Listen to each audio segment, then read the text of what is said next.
Stewie Griffin may act tough, but even this baby genius has had some seriously traumatic moments. From creepy encounters to shocking family secrets, Stewie's been through it all, and some of it left scars. Let's dive into the time Stewie Griffin became completely traumatized. Stewie went to the mall with Meg to meet Santa. He was expecting fun, but when he looked at Santa up close, he felt something was very wrong. Santa looked creepy, not friendly at all.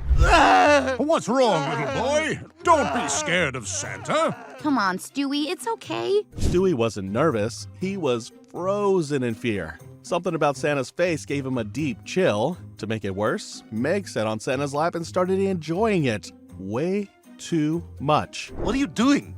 You look like Mom when she sits on the washing machine. Stewie felt grossed out and confused. He came for a holiday fun, but ended up in a weird nightmare. That night, Stewie couldn't sleep. He was haunted by what he saw. Meanwhile, Meg had sweet dreams. I haven't slept in 2 days. You didn't see the things I saw. He was exhausted and no one believed how scared he was. Being alone in fear made it worse. He showed Brian a picture to prove something was wrong with Santa. Just look at the picture. Wow. Okay. Stewie, I think I know what happened. Finally, Brian sees the horror too. Stewie's fear was real, not just in his head. But Meg didn't care. She dragged Stewie back to Santa for fun. Oh my God, I've got to hide! How did she find me? That's my best hiding spot! Stewie was panicking. He didn't want to face Santa again. This was trauma now. Back at Santa's lap, Meg told him to bounce harder. The itsy bitsy spider! Wait, this isn't working. Stewie was too far gone, shut down emotionally, scared and helpless. Stewie's trip to meet Santa turned into a nightmare. But in the next episode, Stewie's own invention creates a nightmare of its own. Stewie was chilling at the playground like any normal evil genius baby. He built a fancy sandcastle, probably thinking he'd be king of Sandbox Kingdom. But out of nowhere, this random kid showed up and smashed his castle like Godzilla. Oh, hey, excuse me, fella. Yeah? What do you want, shrimp? Oh, just a few moments of your time. Hang on. Nice. Nothing screams playground fun like building a rifle instead of making friends. Stewie was trying to show this punk who's boss. He put together his tiny weapon, aiming to scare him off. But things took a quick turn. He shot it, and instead of hitting the kid, he shot himself. Smooth move, baby Terminator. What the devil happened here? I've assembled that rifle 1,000,000 times. Great job, Stewie. You built a weapon so bad it turned on its own creator. Evil level, baby clown. Now Brian's laughing and Stewie's trying to explain himself like a stressed out toddler under pressure. He's got a long list of things he's trying to juggle and none of them are world domination. I got a lot on my plate, man. I'm learning to use the toilet. I'm learning what shapes are. I spent half an hour laughing at my own feet yesterday. Yeah, buddy. You're not exactly Lex Luthor when your biggest accomplishment is peeing in the potty. Later in his room, Stewie was working on some crazy-looking invention. Of course, Brian walked in being nosy like always. Well, what the hell is going on in here? I've lost my sadistic streak, so I've built a concentrated neural enhancement device designed to boost my evil side. Because nothing says normal baby like building a brain-zapping evil booster. Stewie used the machine and stepped out like he expected to turn into baby Darth Vader. Brian asked how he felt, waiting for some evil spark. Well, how do you feel? I don't know.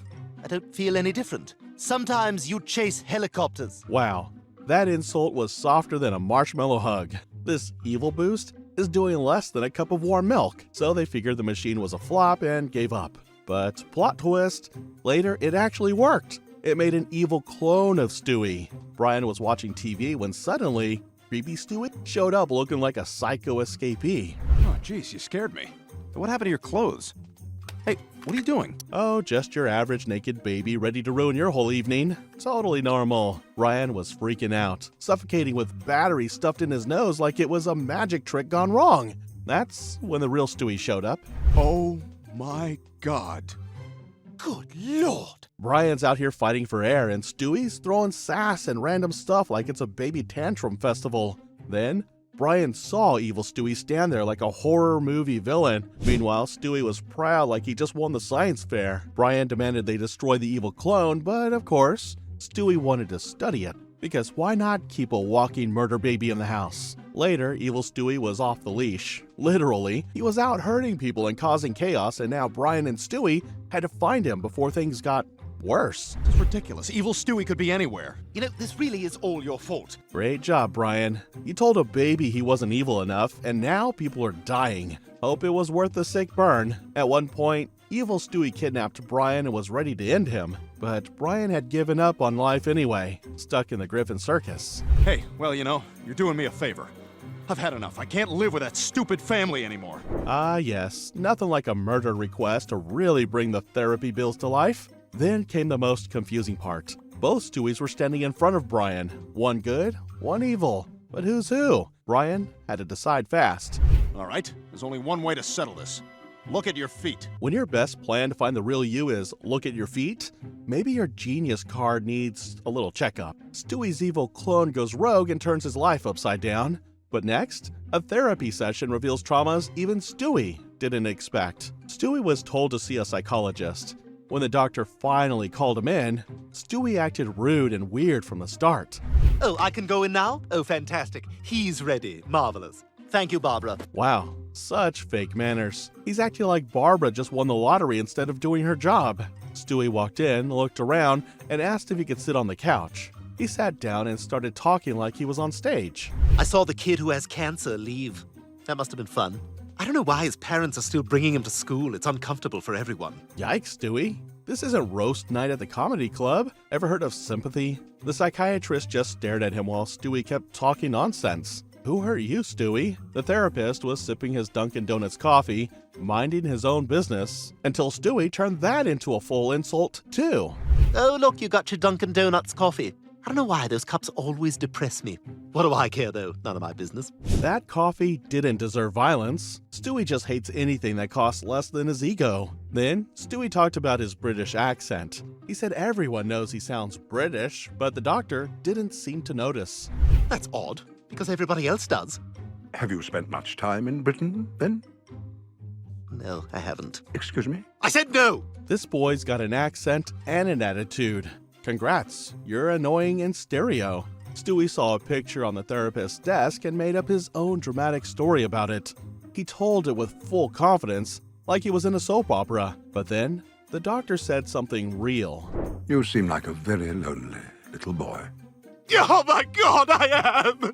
I'm so lonely! And the drama award goes to Stewie.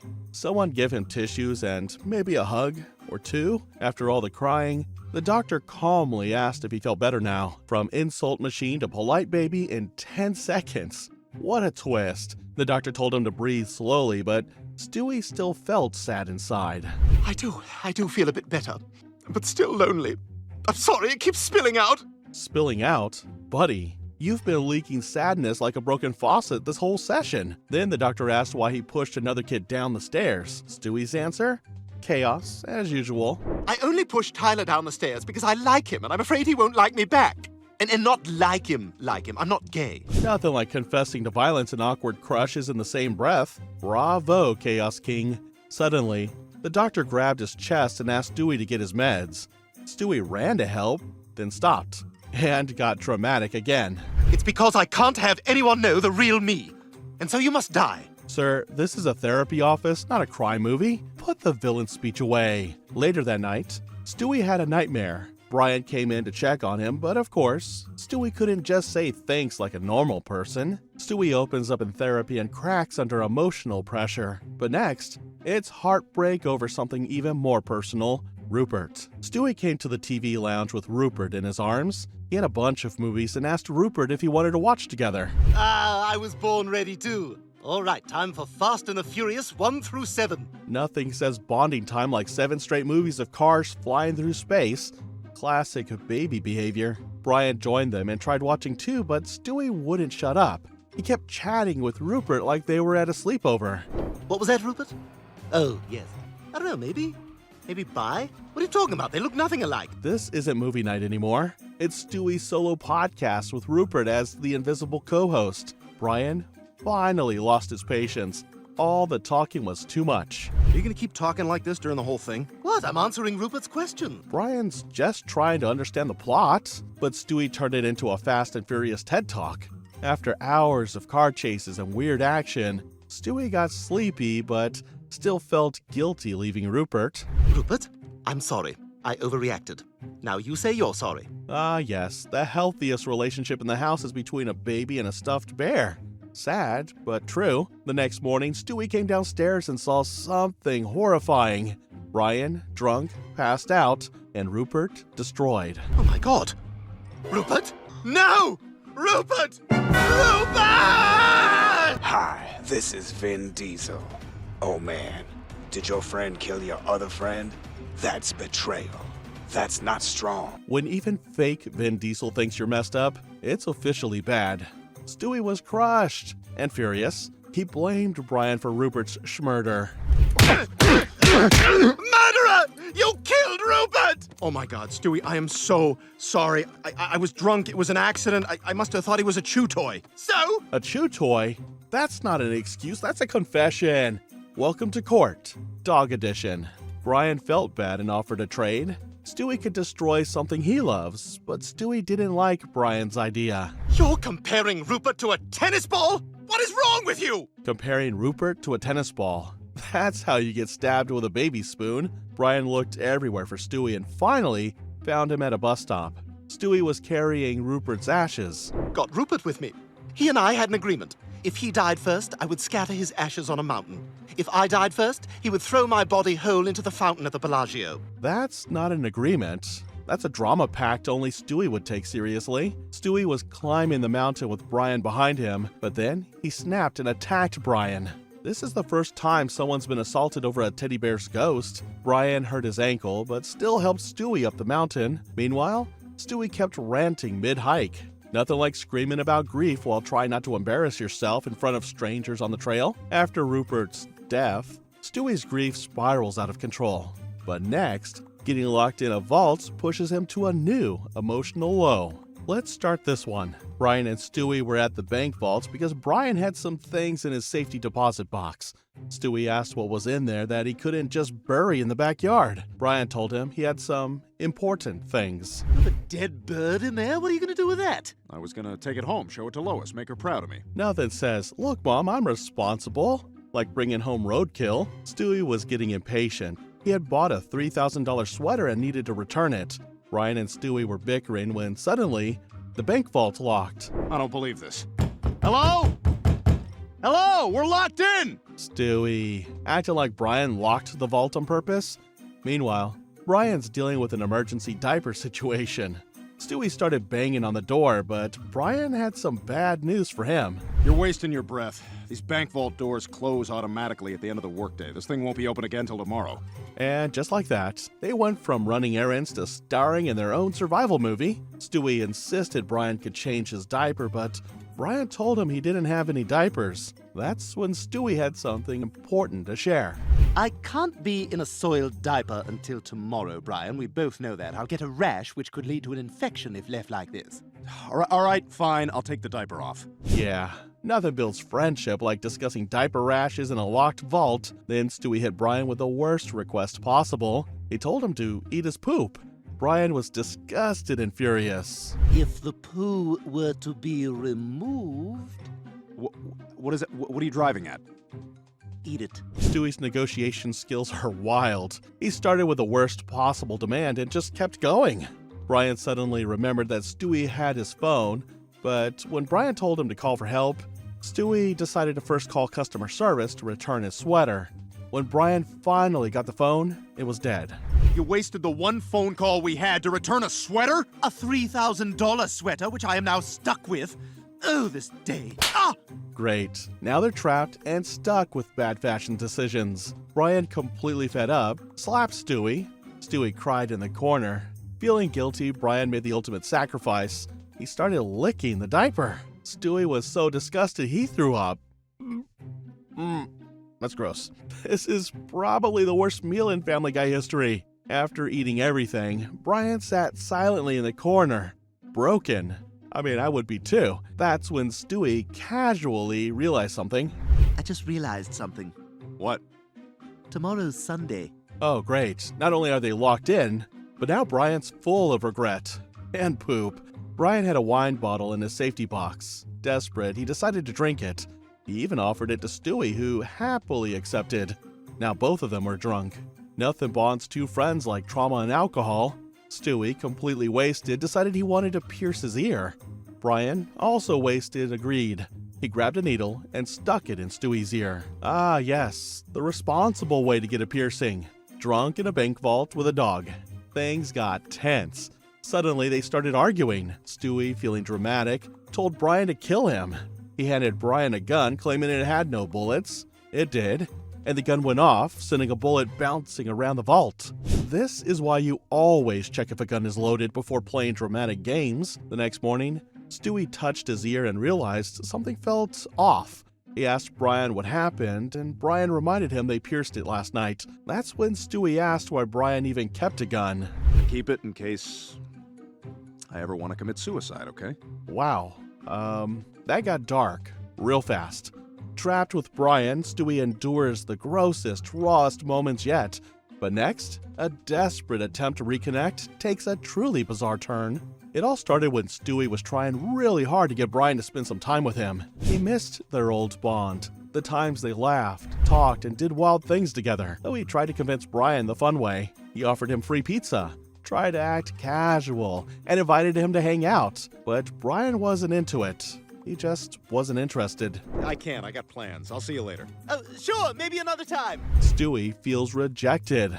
For someone who always wants control, this emotional distance hurts him deeply. He started to feel abandoned. But the next day, Stewie was doing something weird, smacking his bicycle. Maybe he thought Brian would notice and talk to him, but Brian completely ignored him again. Another painful rejection. Brian barely says goodbye. Stewie's trying hard, but it's like he's invisible to his best friend.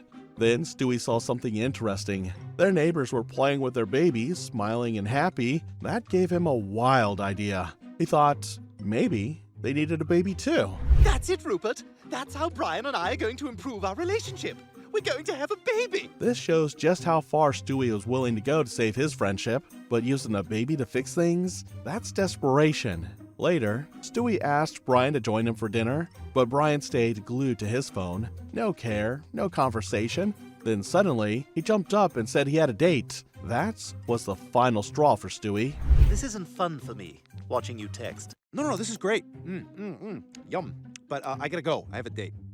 Just going to take a little bit of his DNA, and soon we'll be proud parents, like Ron Livingston's parents. Stewie isn't joking. He literally steals DNA to make a baby. Since this is where science and sadness meet, he wants love. He's forcing it. Later, Stewie shows Brian a pregnancy test. Brian stares at it, shocked and confused. I think you mean, what have we done? What? Brian, we're pregnant. Oh my God! And in 18 years, he's going to move away. You're pregnant with our baby? Stewie's crying, not just from joy, but from the stress. He wanted connection. Now he's carrying puppies. It's both funny and deeply sad. Soon, Stewie gave birth not to one, but to a whole bunch of puppies. Brian couldn't believe it. Stewie named them and tried to be a good parent, but everything felt off. I just put Jack and Rose down for their nap, and I'm trying to keep the more attractive ones in this area. This is a nightmare. Stewie tried to pretend it was all okay, but it wasn't. The cute family dream turned into a house full of chaos and emotional stress. Even worse, the puppies were born with serious problems. Some couldn't see, some couldn't hear, and others had different issues. That broke them both. Stewie's dream of love and bonding ended in heartbreak. The puppies had to be given away, the connection he wanted with Brian was never really fixed, and once again, he was left alone. Trying to save his friend, Stewie ends up pregnant with Chaos. But next, hopping through universes takes his trauma interdimensional. Chris tried his luck at one of the games and surprisingly won. But instead of a teddy bear, he got something very unexpected. A fully grown, flamboyant man. Naturally, Chris asked, "Can I keep him?" Well, it's a big responsibility, Chris. That means you'll have to clean up after him and feed him. Later, Stewie joined a competition and ended up winning too, but not just any regular prize. He won a ripped, muscular pig, a pig with biceps. Brian looked at it in total confusion and asked where it came from. Would you like to see it for yourself, Brian? Yeah, I would. Good. So now we've got a super strong pig and outdated tech references. At one point, Stewie is flexing both his brains and his ability to make Brian feel dumb. Back at home, Stewie took Brian into his room and revealed the truth. The pig came from another universe. He pulled out a remote from his locker and told Brian about his latest invention. What's that? It's how I got the pig. You ever heard of the multiverse theory, Brian? That's Stewie's way of showing off. Stewie pressed a button on the remote and boom! They were transported to a different version of Quahog. It looked the same, but was completely different. Brian was clearly confused. This is Quahog, Brian. Same year, same time. But in this universe, Christianity never existed, which means the dark ages of scientific repression never occurred, and thus humanity is 1,000 years more advanced. Okay, now it's official. Stewie has created a nightmare disguised as a sci-fi dream. He loves control, but this is beyond even his own expectations. They walked around, saw futuristic versions of people they knew, like a robotic Meg and a highly evolved Quagmire, and Brian was in awe. That's when Stewie asked if he wanted to go home. The next stop looked like some kind of ancient cartoon. Everything seemed low-budgetedly drawn. What's this place? Yeah, this universe looks weird. Yeah, it's cheap and somehow lazy. If Stewie ever feared bad animation, this was his worst nightmare to come to life. Things got even darker when they arrived in another world that was still fighting World War II. Stewie looked around at the chaos. This was definitely not his comfort zone. He's a smart kid. They landed back in a version of their house, but something was clearly wrong. Peter was sitting on the couch with not one, but two heads. What the hell is this? This isn't our universe. Apparently, this is a universe where everyone has two heads. Imagine being Stewie, already full of ego, trying to make sense of a two-headed Peter. The trauma builds, one timeline at a time. Brian finally said he's had enough and begged to go home. But instead of going back, they ended up in a frozen wasteland. What the hell? Stewie, what's going on? Well, from the look of it, I'm guessing this is Quahog, but during some sort of ice age. Well, press the button. Get us out of here.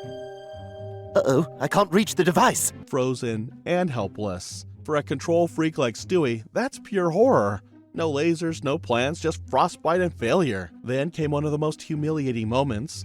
Stewie had to beg Brian, yes, a dog, to save them by pressing the button. You want to sleep in the bed with us? Yes. Oh, I never get to. Must be a special occasion. You got it, you're through. Yes. All right, what do I do? Just press the red button. Stewie had to use emotional manipulation on his dog just to survive. That's not just low, it's desperate. They kept hopping through worlds, some funny, some scary. One place had people constantly pooping, another turned them into Disney characters. Then came the robot chicken universe. Everything was moving too fast. Finally, they landed in a ruined Quahog. Looks like Quahog was vaporized or something. It says that in this universe, Frank Sinatra was never born, and therefore he was unable to use his influence to get Kennedy elected. Sinatra's missing, the world is gone, and Stewie's blaming butterflies for global destruction.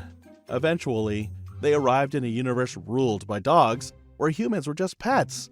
Brian actually liked it there and didn't want to leave. Stewie tried to grab the remote, but Brian broke it. What the hell were you thinking, Brian? We're never gonna get home now! For Stewie, this was rock bottom. Trapped in a world where dogs ruled and no way back. Imagine being the smartest person in the room and still losing control. Thankfully, the dog version of Stewie in that world had his own remote and helped them get home. Before they could settle down, the human version of Brian from the dog world followed them back. Well, this looks like home. Is there any way we can be sure? Mom, have you seen my trapper keeper? Yep, Meg still sucks. That's the best proof they could ask for. Even after a universe-hopping trauma session, Family Guy finds a way to end with a burn. Multiverse travel brings more fear than fun. And next, fame sends Brian spiraling into his own self-destruction. It's the best proof they could ask for. Nothing says failure like getting your own book back by the truckload. To make things worse, Stewie showed Brian that his book had been shredded and used as packaging material. Brian was devastated. Okay, that's it. I'm finished. What are you talking about? I'm finished. I'm done. It's over. Brian finally hit rock bottom. His dream of being a writer was officially dead. Later, he read the newspaper and saw which book had topped the sales charts. He realizes that a cheap, gimmicky self-help book had outsold his work. He told Stewie that he could write something like that easily. No, I mean it. I could do it in 3 hours and idiots everywhere would buy it. Well, why don't you? Believe me, I would love to, just to make a point, but yeah, I've given up writing. The idea was tempting, but Brian had already decided he was done with writing. At dinner, Brian finished writing his own gimmicky self-help book in record time and showed it to Stewie. Stewie called a publisher, but his expression didn't give Brian much hope. Then, out of nowhere, Stewie delivered shocking news. Brian, they're publishing your book! You're kidding. I can't believe it. That's the worst thing I've ever written. Turns out people loved garbage, especially if it told them how to feel better about themselves. As Brian became famous, Stewie acted as his assistant, but somehow he became even more arrogant than Brian. He bragged about booking Brian's seat on a flight and making sure he wasn't seated next to an Asian passenger. Stewie, that's racist. That's terrible. I'm sorry, do you want me to call back and change it? Well, it's done now. Seems like a lot of extra work. Fame was already going to Brian's head, and Stewie wasn't exactly helping. When Brian got home, Lois asked about his book signing event, but he rudely brushed her off, demanding 5 minutes to himself. It was a really horrible flight, and I was sitting next to a Japanese guy who had a cold. Even Lois could see what success had done to him. He wasn't the same Brian anymore. Then, on live TV, Brian made a huge mistake. Listen, Bill, I am such a big fan of yours. I think you're totally getting the wrong impression of me. I was just trying to write something that would sell. I think it's crap, too. Admitting that his book was garbage? Not exactly a great PR move. In the end, Brian realized how arrogant he had become and how badly he had treated people around him. All right, Stewie, I'm sorry that I made you uncomfortable and put you in a situation that you clearly couldn't handle. The fame, the money, the ego, it all came crashing down. Brian becomes a best-selling author and an unbearable diva. But next, cloning chaos proves Stewie isn't done making messy decisions. Stewie was feeling overwhelmed with his busy life, so he made a clone to work as his assistant. So he's an exact copy of you? Well, not exact. I have to remain superior, so I bred out some of the intelligence, made him sort of a simpleton, you know. Stewie didn't want competition, so he made sure his clone wasn't as smart. Brian went to the bathroom, shocked to find Bitch Stewie helping him in the shower. We had a little bit of a problem earlier because Bitch Stewie was stooling in the tub, wasn't he? I did some poos, I didn't mean to. Stewie's assistant was making things worse instead of helping. Not stopping there, Stewie made a clone for Brian, but things went wrong fast. Oh yeah, turns out the clones aren't too stable, Brian. I've been having some trouble with mine too. Stewie's plans were backfiring, and now the clones were malfunctioning. Stewie's clone experiment spirals into disaster, but next, a time travel accident leads to the most devastating moment of all. Let's start with this. Time travel always sounds cool until you mess up history and get yourself killed. Stewie and Brian were running for their lives while a group of armed men chased them. The men surrounded them from all sides, forcing them to jump to escape. Damn it, we're surrounded! Crap, they got away. Better call the boss. Nothing like a bad signal to ruin your evil mastermind moment. After jumping into a river, they finally got away. But Brian wasn't exactly celebrating. He immediately blamed Stewie for the whole mess. Damn it, Stewie, what the hell did you do? I know, I messed up. I messed up. You went back to 17th century Jamestown and you gave guns to the Indians and now they're running everything. I said I messed up, all right? Time travel rule number 1. Don't give weapons to people who aren't supposed to have them. They made their way to the 17th century Griffin house, where they met their ancestors. Peter had just returned from war and was sharing his experience. But then, things took a bizarre turn. Brian wasn't a dog in this timeline, he was a bull. Hey, shot in the dark, but is anyone else in the mood to run really fast in one direction? Brian's first instinct as a bull? Sprint like crazy? Not a bad plan, honestly. Back in Stewie's room, they discovered another time machine. Brian saw their chance to fix things. They traveled back to the moment when Stewie handed out the guns, watching history unfold firsthand. Stewie in action, making history one mistake at a time. Brian had a simple, foolproof plan. Just take the guns back like it was no big deal. Listen, we've just been informed that these guns are defective. We're from the gun company. Anyway, you know how we like to take things back from you people? Yeah, because that was totally going to work. But of course, the people weren't just going to hand them over. They're gone. We can talk normal now. Mission accomplished. Kind of. Later, Brian heard loud banging from Stewie's room. He walked in to find Stewie destroying the time machine. Stewie wasn't taking any chances. He didn't want something like this happening again. Stewie throwing away his greatest invention? Yeah, that was a big deal. They went to the junkyard to completely crush the time machine. Brian looked more heartbroken than Stewie himself. This is like the end of an era. Well, sack up, you twink. It's just a machine. Brian getting sentimental, Stewie being savage. Classic duo. Afterward, they were about to go play when Stewie ran back inside to grab something. That's when he saw it. a speeding car heading straight for Brian.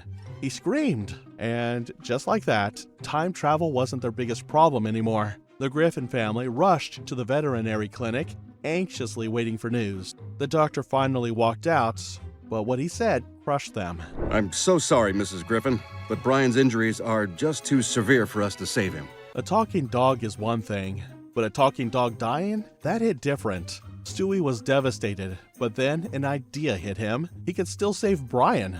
Wait a minute. That's it! I've just got to rebuild the time machine, and then I can go back and save Brian! If anyone could undo this, it was Stewie. Meanwhile, the family adopted a new dog. Everyone was getting along with him, except for Stewie. He hated him. Replacing Brian? Not on Stewie's watch. In the end, messing with time had its consequences, and Brian paid the price. This episode took Brian on a roller coaster of highs and devastating lows. And that's a wrap on Time Stewie Griffin became completely traumatized. If you want to see the Family Guy episodes everyone hates, check out that video.